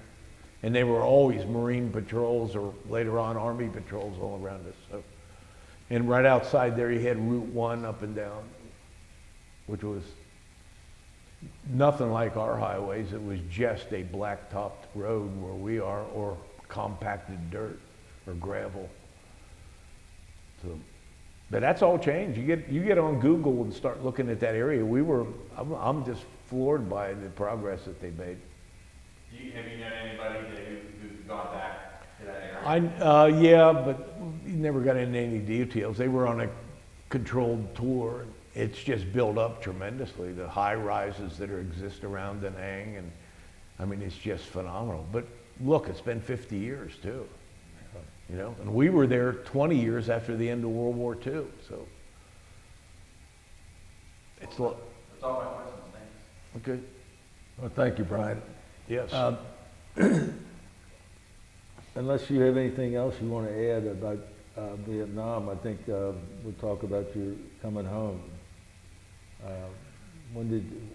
Well, got out of there in July of '67, flew up to Da Nang, got processed up there, and I mean, by processed, they checked everything. Now, but I was given that warrant officer in here, that explosive ordnance disposal, I had given him some stuff because he needed it. Gloves for taking fuses out. He ended up giving me 3 inerted Chi-Com hand grenades. And a carbine I got from another fellow. So I put the Chi-Com hand grenades in my boots, put the stock of the carbine in the very bottom. I mean the operating system, the steel. And then put all clothes on, and then put the stock on the very top. So you get inspected. So they opened it up. Oh, what's this for? I said, I got a carbine at home. And this had been sanded down. We got it off the Viet Cong. This American carbine. He started going down. I said, well, I'm going to be spending a few more months in Vietnam. Right then, another Navy chief came up and says, oh, he looks good. Let's go have lunch. Boom, down came the lid, put a seal on it. I was home free. You get up to Da Nang, and they have this big board, I mean, probably 30 feet long by 8 foot high, nothing but claymore mines, machine guns, bazooka rounds, everything. This is what guys were trying to take home, and they got caught. So I wasn't the only one trying to do something, trying to bring a souvenir home. So Did you get on with it? Did you get it home? I got it home, still sitting at home now. Yeah. So Is it an American carbine yes, that the Viet Cong had? that the Viet Cong, probably the South Vietnamese had, that the Viet Cong captured off them, and we captured it off them. Right. And it was, you know, nobody knew where it came from. So I was actually offered an M1, but I couldn't get it, couldn't break it down and get it in my foot locker. I'd already done all that. Yeah. I was literally off, I knew the guys that flew the C-130s because Right. we had serviced them at El Toro. They offered me a 105 howitzer. I said, what am I going to do with it? And how am I ever going to get it home? Well, we got one if you want one. They'd even get it back to the States for me. Well, I passed on that. I mean, what are you going to do with a 105? What is anybody going to do with a Get 105? arrested. Yes, get arrested. well, I couldn't even move the damn Yeah. thing. So Take, I get up to Da Nang, flew to Okinawa, get processed. I don't think I dropped anything off there. So then caught a flight back to the States, landed at El Toro, called my family. You know, 1 of 8 kids, right? These are all teenagers now. How many kids? Well, I was 1 of 8. Yeah. And there, so I called the house, the phone's busy. We only had 1 line in the house. So I get to LA airport, called, line's busy. Had to fly to Chicago, flew to Chicago, got in the terminal to switch planes, called, line's busy.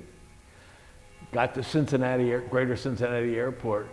Finally, somebody answered the phone. Hey, I'm over at Greater Cincinnati Airport, can you pick me up? So that was my trip home. How many children did you have? Did I have? 3. 3? Yeah. You had the young girl when you went over, Yes. And- I had 2 more when I got back. and what are their names? My son was born in '68. He's Jeffery the second. And then my youngest was born in '74. And So her name? Aaron. But my oldest daughter was born in California, and my son was born in California, delivered by the same doctor in the same hospital. She's an accountant and a lawyer, has her own accounting firm, and she lives in Sandy Hook, Connecticut, where that slaughter occurred at that school. My son's an engineer with a master's degree, and he works at the Applied Research Lab. He's a manager at the Applied Research Lab at Penn State University. Mm-hmm. My youngest daughter is an electrical engineer and works for a division of Dell Computers. I see. She lives in New Jersey. So Christmas time, we go on our tour through State College, Pennsylvania, Sandy Hook, Connecticut, down to Jersey City, New Jersey. Yeah. So,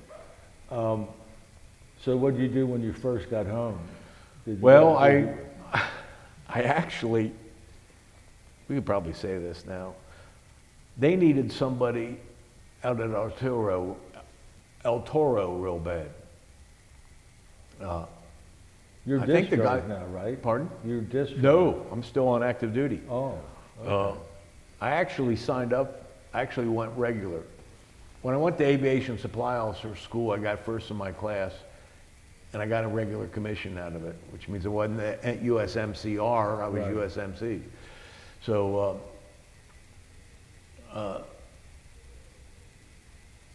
I forget what the, And you're a captain, and we're talking about... yes, and I was thinking about staying for a career. Uh-huh. So I got assigned to MAG 36. But I was only given 20 days leave. They needed me back out in California because the group aviation supply officer was leaving and they wanted an on-site replacement. So I only got 20 days leave. And I get out there, stayed another year, had another child.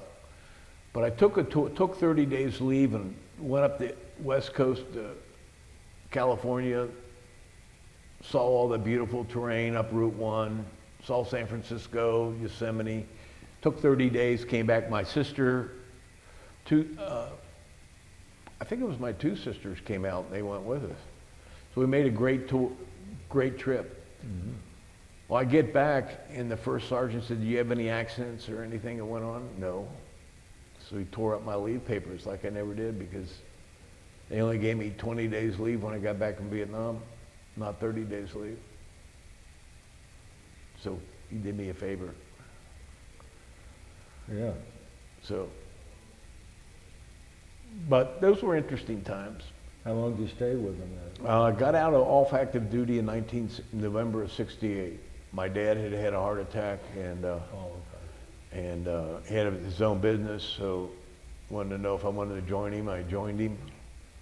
What was the name of that business? This Banks company, I still have that company, but I went and did a bunch of other stuff. I went to night law school, picked up a law degree, and negotiated labor agreements for a bunch of years. You went to law school down here at Chase, at yeah. the YMCA?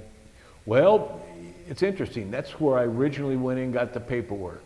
That was the time the accreditation group said they've got to associate with the university, and they shopped it around the Miami, Xavier, Northern Kentucky gave them the best deal, so that now they're over in Northern Kentucky, and that's where I think their first year in Northern Kentucky is when it was my first year. I see, so you graduated with a law degree? Yes. When? I want to say 75, No, 76. no. Huh? Couldn't be. No, it was. Oh, 75 no, or wait a minute, 76. wait a minute. You know what, I've lost my time of the wars. It was 67, you got back from Vietnam. Yes. I'm sorry. 68. Yeah.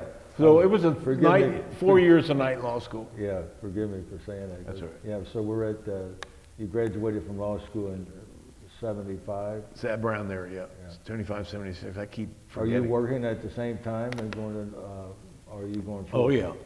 Oh, yeah. I was working at the same time, and I was actually in the Marine Corps Reserve for a while, but then there was just too huge of a conflict between my requirements in the reserves and then law school and working that I had to resign my commission. So. Yeah. And you working at your dad's firm while Yeah. you're going to law school? Yes. What exactly? For a while, for a couple of years.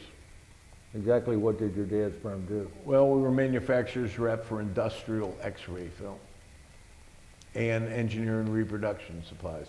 But all that has changed. Technology has Yeah. changed everything and continues to change. Yeah. So, What other jobs did you do while you were going to? well, while I was in school, I worked as a supervisor out at Kroger's sausage plant. Out in That was Springdale? worth that was worth a master's degree in labor relations because of all the experiences we had. Yeah.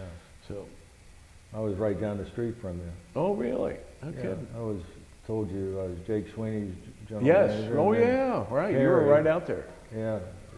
There was a lot of cornfields out there in the 70s, though. Well, you know, that plant got sold. Kroger got out of it, became Copaz, and then it became Morel, and then I think it's Smithfield now. Yeah. That was going to be the first indoor showroom. Jake Sweeney was going to buy it. Oh, But really? he changed his mind. That building? The whole thing, yeah. Oh, wow. We discussed that for some time. Well, they made all the lunch meats and sausage there, and I got hired on because they needed somebody who was hard-nosed. Well, I knew what that game was about, you know. Well, it turned out the shift was somewhat out of control, and the leaders were a bunch of Vietnam veterans who were Marines. It was like old home week when I showed up, but I was their supervisor. So a bunch of stuff went on, but it was worth a master's degree because they wanted to get things under control, and even the union felt that things had to be done, so they got done. But it was, again, worth a master's degree for me. It paid off having all that frontline supervision Yes, experience in a yeah. union environment, because when I went and negotiated labor agreements, I knew what was real and what was unreal. Who did you negotiate labor But mostly, for?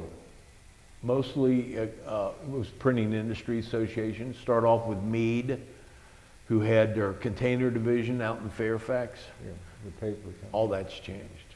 They got out of the board business.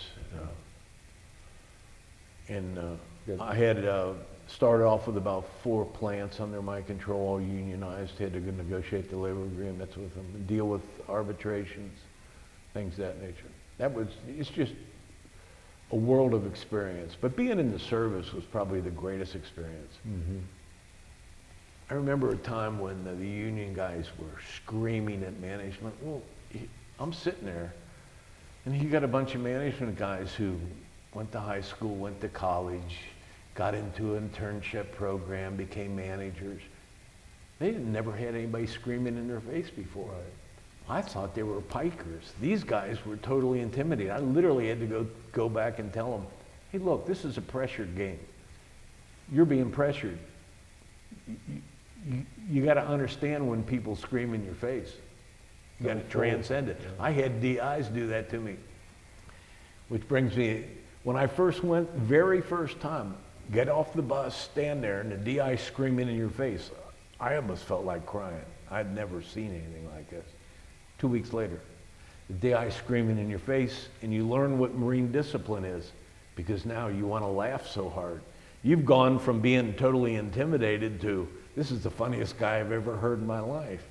type thing. Oh, they'll bust your ass, but you better not laugh. Right.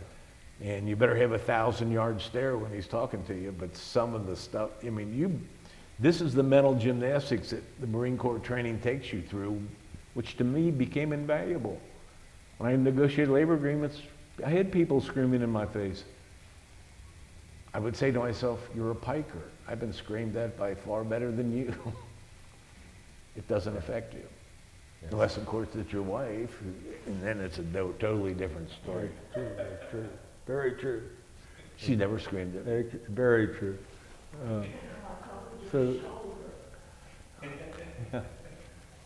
so go ahead about your civilian experiences, if you would. How long did you stay in labor negotiations? Well, I did with that me? until I had a brother working for my dad. I actually got fired from Banks Company. Now I own it. But I got fired because there was no need in this business for a lawyer. I just wanted to go get another credential. I knew it would open doors for me. I don't necessarily like the legal profession, but it's a good credential. Mm-hmm. I'd signed up for Xavier's MBA program and realized I can get into night law school, which is higher up the pecking order, went and got a law degree. It became valuable to me. But I guess around '88, my dad was looking to make some changes, and I went back to help him out. And he just sold me the company, so I stayed with that. But technology's changed our business a lot. What is it now, really? We sell industrial X-ray film and chemicals to GE facilities, anybody who, it's mostly aviation-oriented companies in the quality control sections that have to look inside the metals, mostly metals. I see. So, but that's all changing with digital radiography. And that's to find faults in the manufacturing and Yeah, processing? yeah. For example, you get a weld, you're welding two pieces of metal, and there might be, they call them inclusions or porosity, Right. which are bubbles in there. Yeah. There might be too many of them. They'll set the standard in the engineering drawings of what's acceptable. Some there's zero, others you can have so many per square inch type stuff, so you need to find out what's inside that without destroying it. It's called non-destructive testing. You're testing it without destroying it. I mean, you can get in there, still pull it see- apart and look. You can see how porous it is. Yes. See if there's any defects Yeah. in metal castings, Yeah. things of that nature. So. Do you use different alloys and things? Oh yeah, we don't, but we sell I the mean, film and the when chemistry, you're- but a lot of GE stuff, we sold film to be X-rayed. A Alloys, lot of special alloys. yeah. As a matter of fact, we're working with a project in which four of the guys are all veterans. Two of them Marine, one Air Force.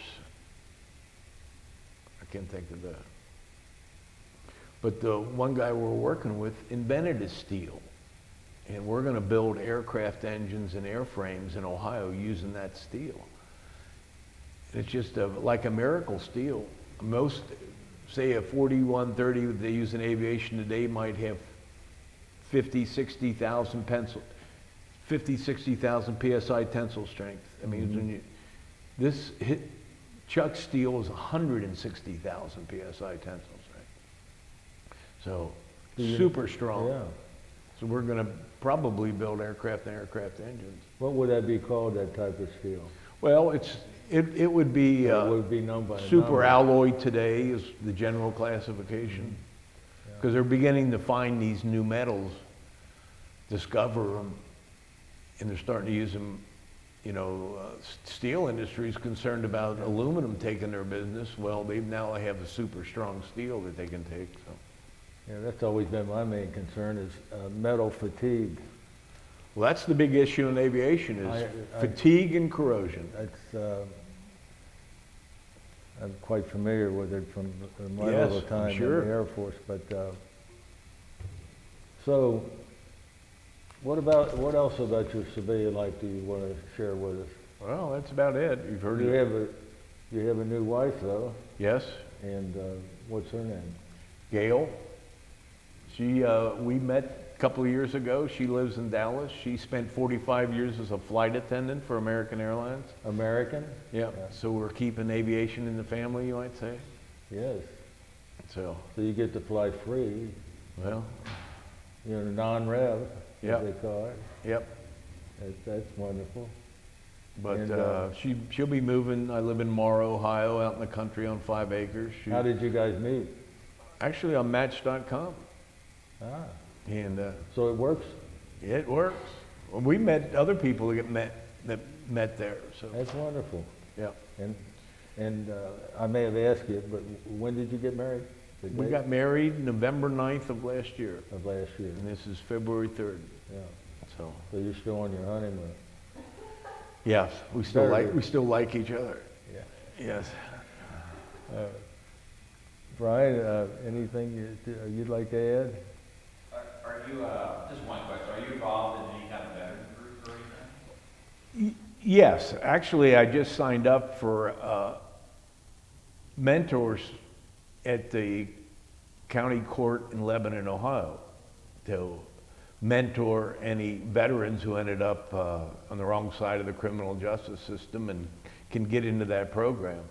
When I got out of law school, I did practice for a couple of years before I negotiated labor agreements, primarily to get it out of my system. But the laws changed a lot. Especially, they got wonderful programs for veterans if they're willing to take advantage of it. But like anything else in life, you have to, if you're going to succeed, you're going to change your attitude. So, Yeah. and that's the hard one to get people to understand. So, but